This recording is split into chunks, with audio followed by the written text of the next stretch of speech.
sujet très sensible qui a été surtout posé en tant que tel à partir du moment où on a défini la citoyenneté européenne avec le traité de Maastricht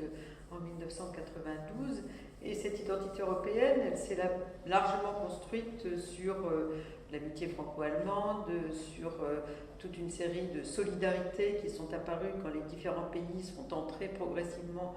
dans l'Union européenne, et aussi en 2004 avec l'ouverture à l'Est de l'Europe. Et parmi les valeurs de cette identité européenne, on avait mis en avant un projet commun, un projet européen commun avec des symboles comme le drapeau européen, l'hymne européen, la monnaie européenne, le passeport européen, et quelques valeurs communes qui sont partagées par les pays européens, qui sont notamment la démocratie, les libertés, la sécularisation de l'État, une certaine notion du welfare des pays qui développent des politiques sociales de lutte contre les inégalités, et également une vision un peu universaliste et individualiste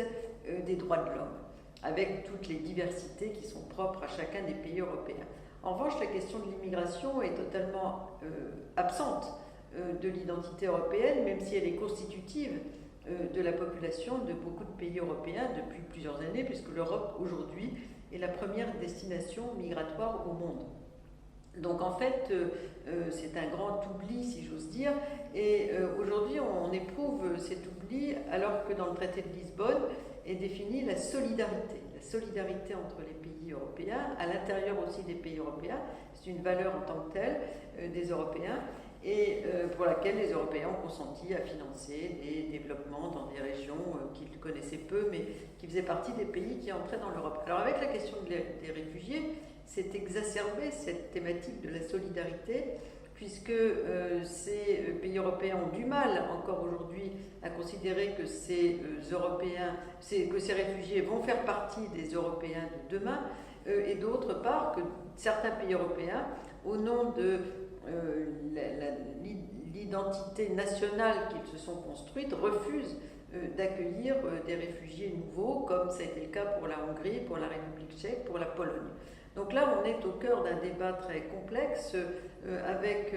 l'idée que cette identité européenne est faite pour unir entre eux les Européens, donc on dépasse l'État-nation,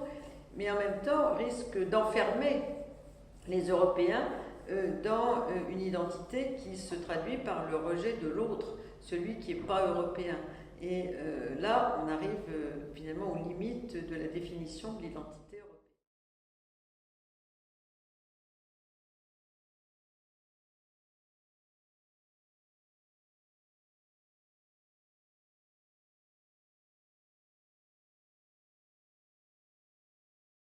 Parce qu'on ne peut pas avoir uniquement une citoyenneté européenne. Il y a des quantités de dispositifs, notamment juridiques, qui se situent à l'échelon national. On a une justice nationale, on a une fonction publique nationale, on a toute une série d'éléments qui font que la citoyenneté européenne se superpose à la citoyenneté nationale. On est européen parce qu'on est national d'un pays européen en réalité, et donc les deux coexistent, mais les sondages montrent qu'on n'est pas, on se sent pas moins européen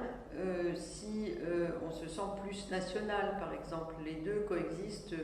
entre eux, et il n'y a pas de concurrence entre